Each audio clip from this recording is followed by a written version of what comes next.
नमस्कार दोस्तों। देश में एक वायरस का संक्रमण बढ़ रहा है जिसको H3N2 कहा जा रहा है। इस वायरस से 2 मौतें आज हुई हैं, एक कर्नाटक में, एक हरियाणा में। और डॉक्टर लोगों को आगाह करने लगे हैं कि इस बदलते हुए मौसम में अगर मौसम बदलने वाली चीज़ें आपके भीतर हो रही हैं, सर्दी, जुकाम, बुखार, तो यह ज़रूरी नहीं है कि मौसम का ही असर हो यह भी सकता है कि आपके ऊपर इन्फ्लुएंजा यानी कि H3N2 का भी इन्फेक्शन हुआ हो। चूंकि इन्फेक्शन जानलेवा साबित होने लगा है, इसलिए डॉक्टर भी अब आगाह करने लगे हैं कि आपको उसके लक्षण पहचानने चाहिए, आपको क्या एहतियात बरतना चाहिए यह जानना चाहिए और अपनी तरफ से आपको कैसी कोशिशें करते रहना चाहिए।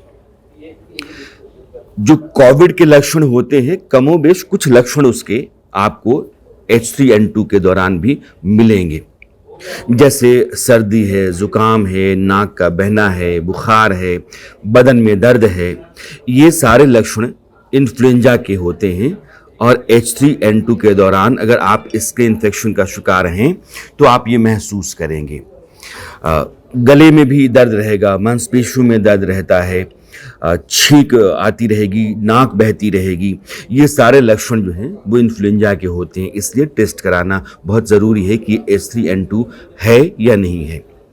जब तक आपका यह टेस्ट नहीं हो जाता, रिपोर्ट नहीं आती है, तब तक डॉक्टरों के मुताबिक आपको कोई भी एंटीबायोटिक नहीं लेना चाहिए। इन्फ्लुएंजा में एंटीबायोटिक मना है, इसलिए जब टेस्ट हो जाए उसके बाद रिपोर्ट आ जाए, डॉक्टर जो कहे आप उन दवाओं को ही लें।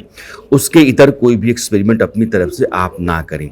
करना क्या है कि पहला प्रिकॉशन, और प्रिकॉशन के लिए मास्क का इस्तेमाल करें, हाथ बार बार धोएं, क्योंकि जहाँ कहीं भी बोलने से, छींकने से, खांसने से ये जो वायरस है वो आजू बाजू आपके गिरता रहता है, या जो इन्फेक्टेड आदमी है उसके आजू बाजू रहता है। और आपने हाथ लगाया और हाथ लगा करके अगर उसी हाथ को आप नाक तक लेकर के आते हैं तो फिर आप इन्फेक्टेड हो जाएंगे। इसलिए मास्क लगा के रखिए, हाथ को बार बार धोइए, सैनिटाइज कीजिए, भीड़ में जाने से बचिए। वैसे लोगों के संपर्क में जिनमें इस तरह के लक्षण दिख रहे हैं कि सर्दी है, जुकाम है, बुखार है, बदन दर्द है, गले में खराश है, उनसे आप दूरी बना करके रखिए। तो ये पहला है एहतियात। दूसरा कि अगर इस तरह के लक्षण आप में भी आ गए तो आप पानी ज़्यादा पीजिए, अपने आप को हाइड्रेटेड रखिए, मास्क पहन के रखिए, दूसरों को अपने संपर्क में मत आने दीजिए। और अपना टेस्ट लेने के बाद जब टेस्ट रिपोर्ट आ जाती है फिर आप डॉक्टर के मुताबिक दवा का इस्तेमाल कीजिए। लेकिन चूंकि देश के भीतर इसका संक्रमण H3N2 का लगातार बढ़ रहा है, इसलिए इसको लेकर के सारी जानकारी आपके पास रहे यह ज़रूरी है। तमाम चैनलों पर, सोशल मीडिया पर, डिजिटल प्लेटफॉर्म्स पर इसके बारे में जानकारी दी जा रही है, क्योंकि देश में संक्रमित लोगों की तादाद बढ़ रही है।